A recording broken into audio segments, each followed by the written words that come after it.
Psalm 34, verse 17, our scripture reference. Sometimes we speak, but it feels like no one listens. Has that ever been your experience at some point? That was Hannah in the Bible. She poured out her heart in prayer while feeling ignored at home.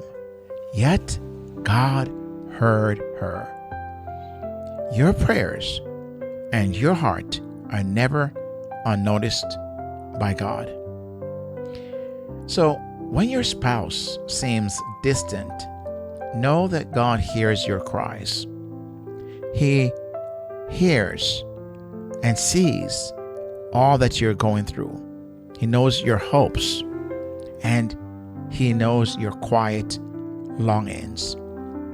Even when conversations feel hard, God is listening and responding in ways you might not yet see. With that said, let's pray. Lord, thank you that you hear every word of my heart.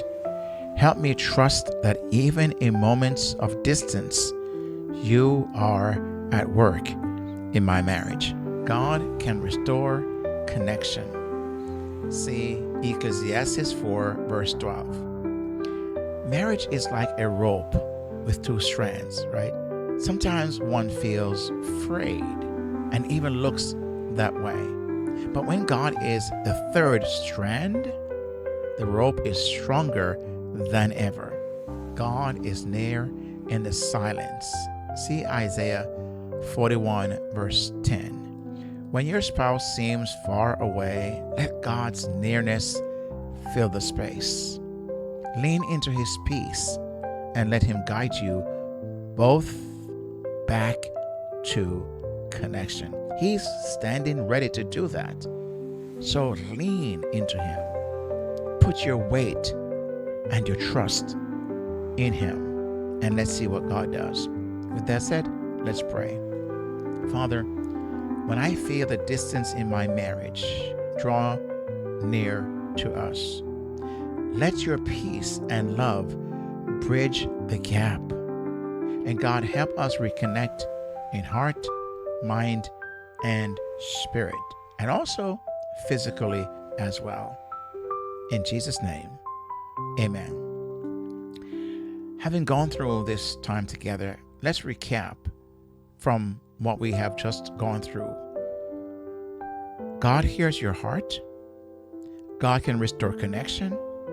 And God is near, even in silence. Even if your marriage feels distant right now, God is working to bring you closer together. Believe and trust that. Now may the Lord bless you and keep you. May His presence fill your home, His love renew your marriage, and His peace guard your hearts. In Jesus' name, amen. I'll see you then on the next video as we pray together. God bless you. I'll see you then.